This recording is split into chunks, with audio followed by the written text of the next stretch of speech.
What it do, flight crew? FTC. Flight team stand up. It's June. We got Jimmy Arrow. I was wrong again. Let's check it out. In the world of sports, anything can happen. I remember when this shot went in and thinking in that moment I just witnessed history. Or when this shot had the entire basketball world standing still for what felt like an eternity before falling in and causing a chain reaction of events that would change the course of the NBA. Or the exact moment we all knew a 3-1 comeback in the finals was brewing. When we knew something big was going to happen and we would all be there to witness it. But despite all the seemingly impossible feats that we've seen take place, of all the improbable comebacks and unlikely stories, there is still one endeavor throughout NBA history that has yet to be accomplished. What is that? The 0-3 comeback, a deficit that 151 different teams have found. Celtics sold it. They would, bro. Imagine being at home and selling a historic, bro. Like you have to almost blame everything. You know what I'm saying? Like if I'm the coach, those players should have literally had less than 5 hours of sleep. They should have been in that practice gym as soon as Game 6 ended.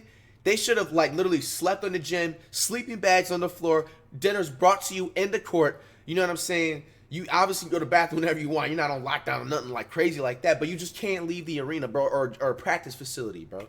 Like, there is no excuse for that. I would have, like, it kind of upsets me, even though, like I said, disclaimer, none of these are my favorite teams, obviously, that's still right now in the playoffs or going to the finals and stuff. Obviously, Warriors over here, but it's just like, bro, I love seeing, like, history being made, especially, like, you know what I'm saying, right here and everything like that. So it's just like, dang. Themselves in. Like, and none of them had it. managed It was to right pull at the door. off, including Threw the the team key that away. I bet on. The Heat are going to the NBA Finals.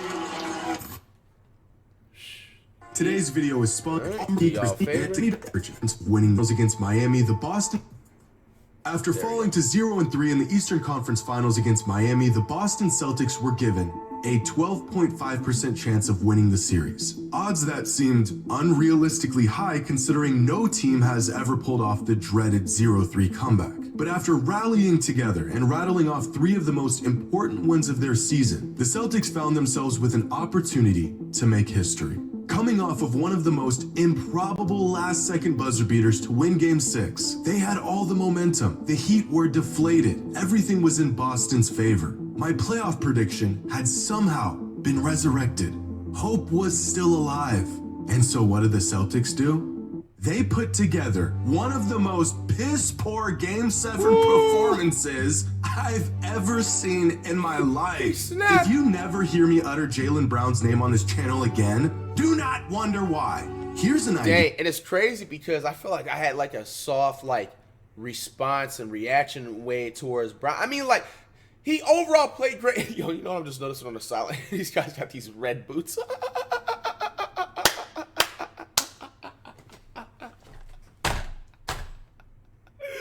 Bro, these things stick out like a sore thumb, bro. Yo, that is too funny. But nah, man, like, it's crazy because, like, I was even more disappointed, not even just a Celtics losing, but just like a Brown, and not even just Brown, Taylor's performance overall the entire series, but more of Brown's and Pacific, bro. Like, Brown is low-key a player that grew on me, and it's just like, he had a lot of turnovers, and like, I was making it seem like, I mean, yeah, 8 turnovers is a hell of a lot, but I did make it seem like it was just like something to slide up under. But bro, like, that is crazy. 8 turnovers in a Game 7. You know, and it's crazy because I'm also saying the same things that everybody that are, especially Celtics fans, saying about, like, you know, Brown and Jaylen, you know what I'm saying, need to get his handles up. Like, that's the first thing I said. Learn how to dribble a basketball and stop shooting threes. And I would give Jason Tatum a pass for his Game 7 performance since he was playing on a bum And then, ankle. you know, he had that injury. He didn't shoot 2 for 18 from 3 in his last 3 games. 11% from 3 in consecutive playoff elimination. You know what's funny? Beforehand, I want to say like maybe in the morning, I seen one of FTC brothers and sisters. So he basically sent something of a potential trade.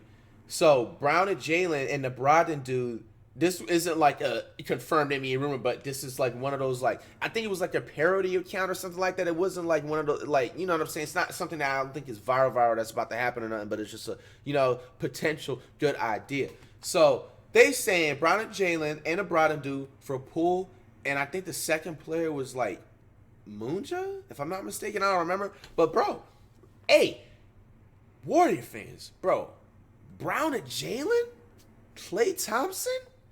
Because you already know, Brown and Jalen's already a set player. I feel like also Brown and Tatum had pressure on them, even though, like, there's no excuse because, like, there's teams back in the day, especially in the early 2000s, that had one All-Star and still was able to carry to the finals. But, you know what I'm saying, when you're pretty much most of the time, every single night, you're playing 2 versus 5, especially in the playoffs, it felt like, for the Celtics this year. It was like a 2-on-5.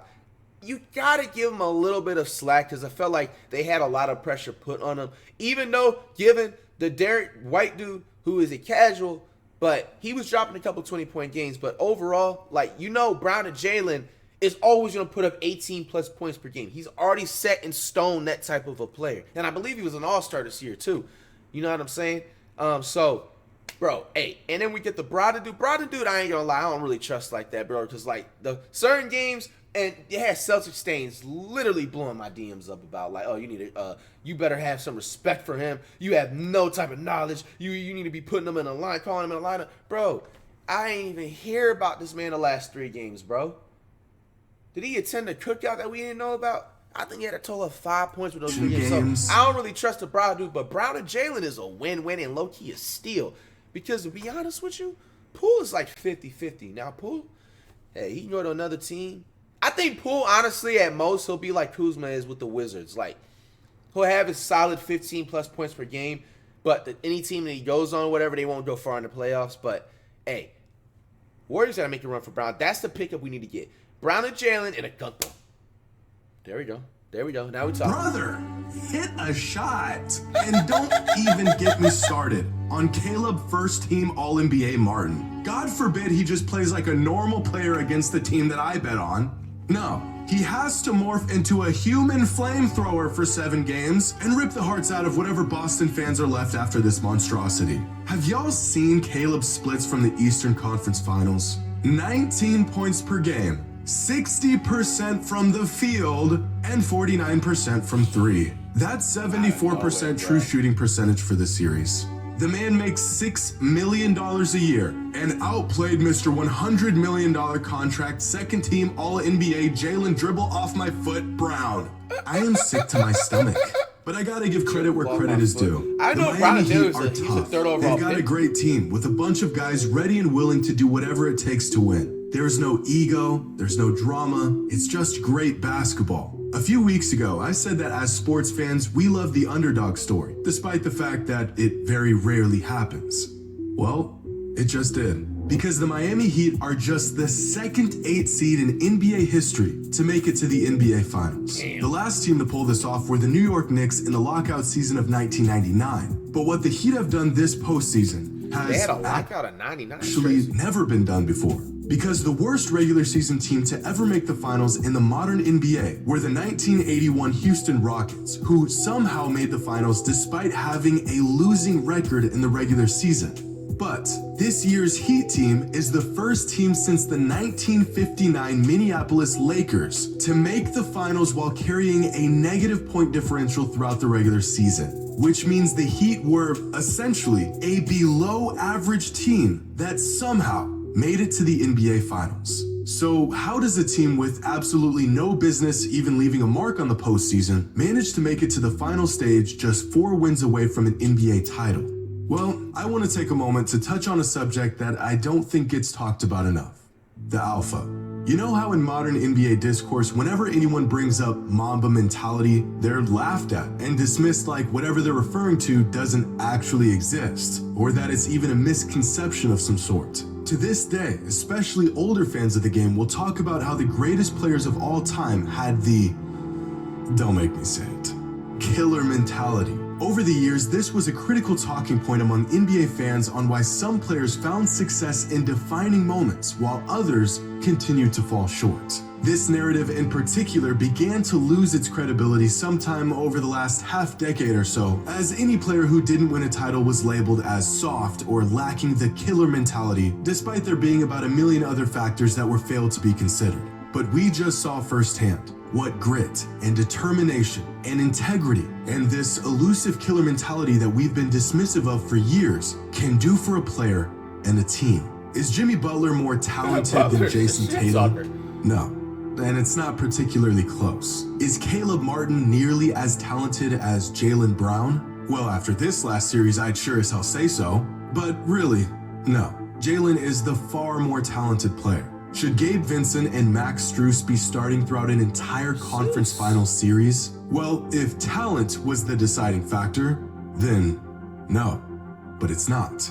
When you've got a leader who is willing to do whatever it takes to win and makes no excuses, rises to the occasion, and has the guts, no, the audacity to take on any challenge that stands in front of him, that mindset becomes contagious. Slowly, everyone on your team begins to believe, even if it's irrational, that they too are capable of anything. One of the reasons why I have Kobe Bryant ranked so high among my all-time greatest players, among other reasons, was his attitude towards the game. His fearless approach to whatever or whoever stood in his way was at times a fault, sure, but it was always daring and unashamed. Kobe missed a lot of shots, but one thing he never did was be afraid to take them. Not even for a moment in his entire career did he ever doubt himself. Kobe, similar to Michael Jordan and what we're seeing in Jimmy Butler, was the alpha of all alphas. If they were on your team, winning was not guaranteed, but one thing that was certain was that if they're going down swinging. What I saw from the Celtics, and even on a larger scale throughout the league, is almost some sort of mass extinction of the killer mentality. We always talk about talent and potential and skill sets, who can get a bucket, but what about the guy who refuses to lose? How many of those guys exist in today's NBA? Sure, Jason Tatum is talented, but is he truly willing to go to hell and back to win? The idea of a player who possesses an unshakable will to win at all costs, a killer mentality, is not just some sort of myth built up on nostalgia or personal bias or narrative. It is a real, tangible thing. It's funny because Jimmy Butler isn't nearly the best player in the NBA, and yet we can't help but to see shades of Michael Jordan in him when he's on the court. It's not because he's an era-defining talent. It's not because he can defy gravity or inspire an entire generation. It's because he's a winner, a leader, the bedrock of what every championship team needs. He backs up every word that comes out of his mouth. He doesn't make excuses. He leads by example, and he will do anything to win. And this isn't just some reactionary take on the outcome of these games. Even if the Celtics won this series against the Heat, I still think the vastly talented duo of Tatum and Brown, like many other players, would have accomplished it off of sheer talent and possibly execution. But what happens when the shots stop falling? What happens when the defense figures you out? I think y'all got tired too. What happens when it gets quiet and everyone's looking at you, waiting for an answer? Whenever a player or a team wins, the reaction is always the same. Excitement, joy, relief. But you might find out a lot more by paying attention to how a player reacts when they lose. You can't fake this. Are they genuinely upset? Are they hell-bent on getting better, being the best? Sure, there's not a single player who takes joy in losing, but what about the player who is tormented by loss? If a player lacks this quality, I'm not sure if talent will simply fill the gap. I don't know. There's just something about a player who cannot accept losing. You know it when you see it, and you sure as hell know it when you don't. That's part of either that, or I'm just mad that the team that I bet on fell short of a championship for the second season in a row. That man lost the parlay! Oh, man. Yo, stay away from them parlays, guys. One day away from the parlay keeps the pain away. Hope I help. Hey, y'all. Hey, y'all, man. The Celtics, I wish we all, I'm pretty sure can agree, we wish we would have seen them have made history. You know what I'm saying? All jokes aside. But, hey, I honestly think that 3-0, like, there's just no way possibly that might just never be broken. That might be just up there with like Wilt Chamberlain's record where that shit is ever gonna be just broken.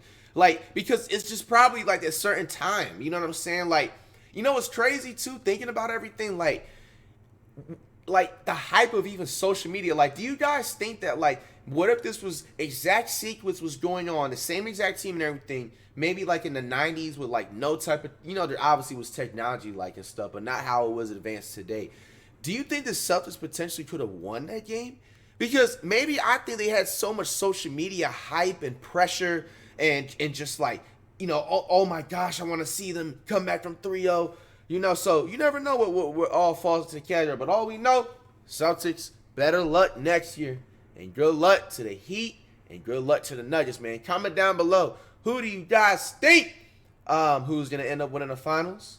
I already said that I respectfully and honestly, to my NBA highest knowledge, deep down inside, believe the Nuggets is going to win in 6 games.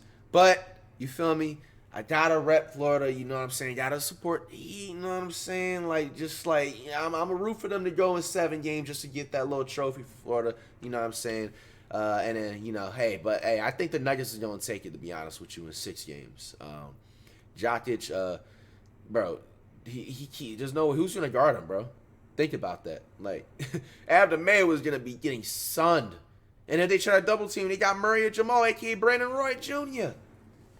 And then if MPJ goes off, Butler and Jimmy's going to have to average about like 60 plus, bro. I'm not going to lie to you. Butler, about 4 a.m., 5 a.m. Jimmy, he's going to have to put up guaranteed 30 plus, minimal a game, bro. And that might even be enough. But we don't see.